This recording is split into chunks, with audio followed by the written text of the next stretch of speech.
विकास जी काफ़ी कमाल की जर्नी रही थी। वाइल्ड कार्ड सबसे बेस्ट वाइल्ड कार्ड के रूप में आप आए, काफ़ी कुछ थैंक बिग यू बॉस में भी आप हाल ही में गए थे। जी। काफ़ी कुछ धमाके किया वहाँ पे। किस तरह से जर्नी के बारे में अगर कुछ बताना चाहो? यार मेरा सिर्फ एक ही इंटेंट था कि पहले तो सबसे इज़्ज़त प्यार से किया जाए, क्योंकि हर कोई बहुत ज़्यादा कलेश और लड़ाइयाँ करता है। तो जो मैंने शुरुआत में बोला भी, बट क्योंकि वो एक ऑप्शन है जो आपके पास कुछ जब नहीं बचता है तो वही आप एक्सरसाइज करते हैं।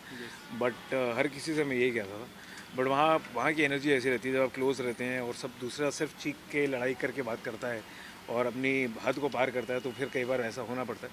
बट उन सब चीज़ों में, चाहे वो गुस्सा हो, प्यार हो, इज्जत हो, परेशानी हो, किसी से मनमुटाव है, वो सब सच्चाई से करने की कोशिश की है मैंने, और वही किया। और अपना सीना ठोक कर छाती चौड़ी करके स्माइल करते हुए गया था, और वैसे ही बाहर आया हूँ। यही एक नियत में था, और इसीलिए बाहर आया हूँ। तो आप सबका प्यार इतना मिल रहा है, आप सब इतने ऐसे हाथ खोल के मुझे गले लगा रहे हैं और खुशियाँ दे रहे हैं, तो उन सबको मैं हाथ जोड़ के एम्ब्रेस करता हूँ, और ऐसे हाथ खोल के एम्ब्रेस करता हूँ और हाथ जोड़ के आप सबका धन्यवाद करता हूँ।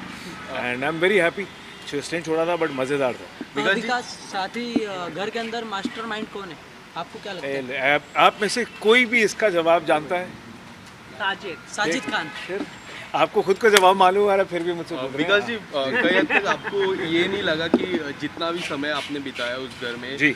काफ़ी कम समय था और लोगों ने कोऑपरेट नहीं किया? अगर कुछ थोड़ा सा कोऑपरेट करते तो यू वुड हैव गॉन थोड़े से टॉप 6 पे, तो आपको नजर आ ही रहती। आपको ऐसा नहीं लगा? यार वो गेम का फॉर्मेट ही ऐसा है कि वो बिल्कुल अनप्रडिक्टेबल है। आपको मालूम ही नहीं कि आगे क्या होने वाला है, क्या चीज़ें नहीं हैं। और अब उस सिनेरियो में क्या है कि आपके दिमाग, जहन में और हाथ में जो है वो ये है, जो मुझे लगा कि सच्चाई से समझ से खेलना, और कॉल जो सही लगे उसको सही कहो, जो गलत लगे उसको गलत कहो, और ठोक कर इज्जत से प्यार से कहो, और वही मैंने किया। बिग बॉस में आपने शिव ठाकरे को कोई एक नाम दिया है? क्या दिया है? नाम हमने प्रोमो में देखा, एक नाम बताइए दिया क्या है। नाम दिया, बताइए तो। आपने ही दिया है सर। अरे पर बताइए तो क्या नाम दिया है कुछ मैंने? तो दिया था। अगर आप शिव ठाकरे की गेम के बारे में अगर कुछ बताना चाहे कि देखिए, बहुत ही एक ये ना गेम है, टू बी ऑनेस्ट। हम शायद बाहर इसको पर्सनली ले लेते हैं, बट हम घर में रहकर भी एक दूसरे को बहुत सारी ऐसी बातें बोली जाती हैं कि अगर वो लिमिट क्रॉस नहीं हो तो कोई इसको दिल पे नहीं लेता है। यस। यू नो, आप एक दूसरे के साथ देखो, आप नॉमिनेट कर रहे हैं, इश्यूज हो रहे हैं, परेशानियाँ हो रही हैं, मनमुटाव हो रहे हैं, लड़ाइयाँ भी हो रही हैं, बट उसके बाद फिर बैठ के साथ में ही खाना खाते थे सारे। बट 31st की मैं बात करूँ, जब पार्टी थी घर पे जी।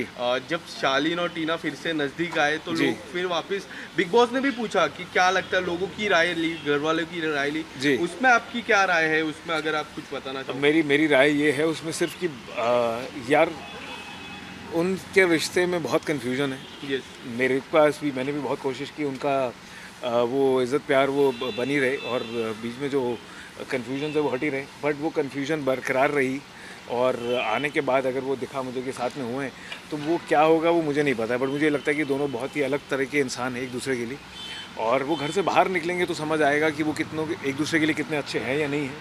क्योंकि जब बहुत सारी बातें ऐसी हैं, चाहते हैं वो करना जो कैमरा के सामने हुआ नहीं रह कर पाते हैं। Yes. और ये बात आई थिंक शालीन ने बोली भी थी कि उन्होंने एक डेट रखी है फिनाले के बाद, जब वो मिलेंगे बाहर और फिर से शुरुआत करेंगे और देखेंगे कि कैसा होता है। तो मैं भी वो देखना चाहता हूँ कि फिर वो कैसे अनवील होता है और कैसा रिश्ता बनता है उनका। सिद्धार्थ को आप इंटरव्यू देने आए, क्या कहना चाहोगे जी? इसको लेके? सिद्धार्थ कनन को आप इंटरव्यू देने आए? वो कनन ना, उसकी आवाज़ देखकर सुनते ही मुझे मज़ा आ जाता है।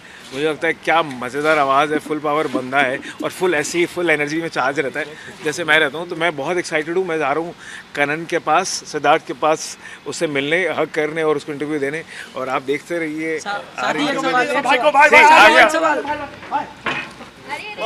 सिद्धार्थ भाई, एक सवाल था। एक सवाल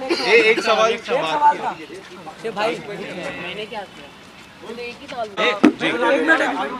विकास, साथ ही जब किचन फाइट में अर्चना ने जी। किचन फाइट में अर्चना ने आपको कहा था कि आप बाप नहीं बन सकते, जी। उसके बारे में आपका क्या कहना है? यार, बहुत ही शर्मनाक है किसी के लिए कहना, और आप बाहर किसी को ऐसे कह देते हैं तो वो फिर तब भी उस बात को नहीं ले पाता है, और अगर ले भी हो तो उसके पास ऑप्शन होती है कि वो छोड़कर चला जाए इस बात को और आगे बढ़ जाए। बट जब आप एक आइसोलेशन में एक घर के अंदर बंद रहते हैं, और आपने जिसके साथ कोशिश की हो कि ये सोचा हो कि यार उनके अंदर थोड़ी इंसानियत और सच्चाई है, डिस्पाइट कि वो सबसे लड़ते रहते हैं या आर्ग्यूमेंट करती रहती हैं, तो मैंने वो उस एक छोटे से मोमेंट में उनके साथ ये सच्चाई शेयर कर ली थी कि हमारे साथ ऐसा हुआ था।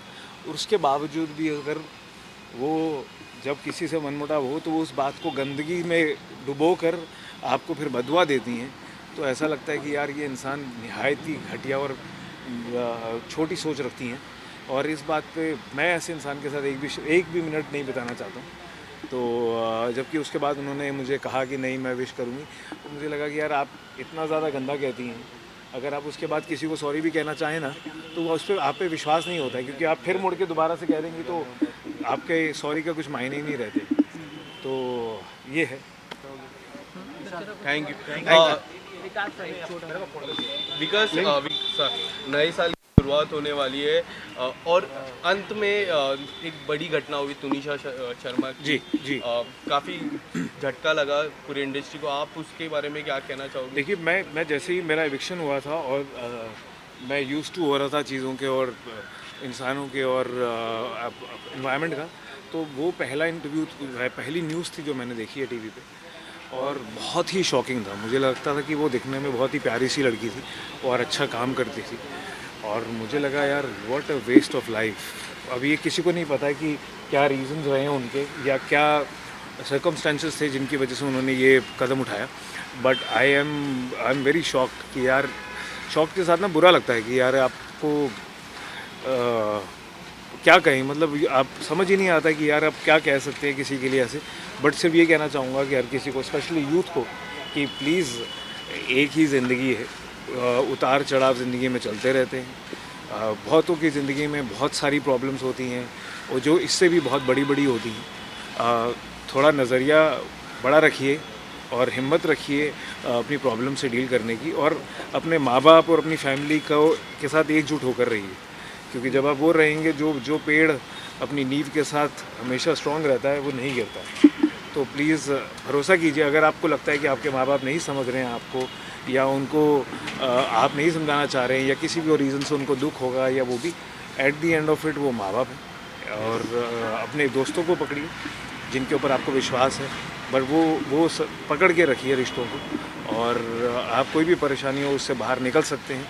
और प्लीज़ हाथ जोड़ के आप सबसे रिक्वेस्ट है, एक लाइफ है, साथ में रहिए, इज़्ज़त प्यार बना के रखिए। ये मैं आप सबसे भी चाहता हूँ, क्योंकि इतनी नेगेटिविटी है अराउंड कि लोगों को लगता है कि वो अकेले हो गए हैं और क्या मायने हैं, और ऐसे लोगों के साथ नहीं रहना चाहिए। बट फिर भी ज़िंदगी खूबसूरत है, हम ढूंढते हैं तरीके और रीजंस के उनको वो आउटलुक दे पाएँ ज़िंदगी की तरफ, और आप भी दीजिए और हिम्मत मत हारिए प्लीज़।